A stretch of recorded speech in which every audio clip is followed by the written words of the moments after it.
திருப்பூர் மாவட்டம் உடுமலைப்பேட்டை வல்லகுண்டபுரம் பகுதியில் நடைபெற்ற நலத்திட்ட உதவிகள் வழங்கும் விழா. தமிழக முற்போக்கு மக்கள் கட்சியின் மாநில துணைத் தலைவர் வழக்கறிஞர் புஷ்பானந்தம் சிறப்பு விருந்தினராக கலந்து கொண்டு நலத்திட்ட உதவிகளை வழங்கினார். திருப்பூர் மாவட்டம் உடுமலைப்பேட்டை பகுதியில் உள்ள வல்லகுண்டாபுரம் பகுதியில் JMS அறக்கட்டளை செயல்பட்டு வருகிறது. இந்த அறக்கட்டளையின் சார்பாக வல்லகுண்டாபுரம் பகுதியில் உள்ள இயேசு என் மெய்ப்பர் ஆலயத்தில் நலத்திட்ட உதவிகள் வழங்கும் நிகழ்ச்சி நடைபெற்றது. இந்த விழாவில் தமிழக முற்போக்கு மக்கள் கட்சியின் மாநில துணைத் தலைவரும் வழக்கறிஞருமான புஷ்பானந்தம் சிறப்பு விருந்தினராக கலந்து கொண்டு நலத்திட்ட உதவிகளை வழங்கினார். இதில் மாற்றுத்திறனாளிகள், கணவனை இழந்தவர்கள், தாய் தந்தையரை இழந்த குழந்தைகள், ஆண்கள், பெண்கள் என சுமார் 220 நபர்களுக்கு உடைகள் மற்றும் உணவு நலத்திட்ட உதவிகள் வழங்கப்பட்டது. ஆண்கள், பெண்கள், வயதானவர்கள், 2 கண்களும் தெரியாதவர்கள், தாய் தந்தையரை இழந்த குழந்தைகள் இவர்களுக்கு தொடர்ச்சியாக மாதம் பல்வேறு நலத்திட்ட உதவிகள் வழங்கப்பட்டு வருகின்றது.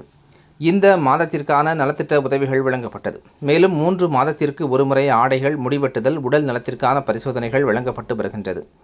மேலும் கிராமப்புறங்களில் சுற்றுச்சூழலை குறித்து விழிப்புணர்வை ஏற்படுத்தும் நிகழ்ச்சி, கணவனை இழந்த பெண்களுக்கு தையல் மிஷின், இஸ்திரி பெட்டிகள் மற்றும் சிறு தொழில் முனைவோர்களுக்கான வழிமுறைகள் வழங்கப்பட்டது.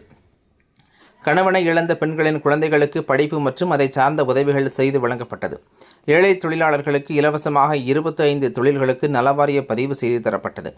இந்த நிகழ்ச்சியில் JMS அறக்கட்டளையின் நிறுவனர் பால் பழனிசாமி, நிர்வாகக் குழு உறுப்பினர்கள் நாச்சிமுத்து, கருப்பசாமி, சாமுவேல் ராஜன், கார்த்திக், ரமேஷ்குமார், உறுப்பினர்கள் வீராசாமி மற்றும் ஆலய உதவியாளர்கள் வழக்கறிஞர் குமாஸ்தாக்கள் John, Ramya, Pollachi, Padma, Trichy, Father John, Samuel உள்ளிட்ட பலர் கலந்து கொண்டனர் என்பது குறிப்பிடத்தக்கது.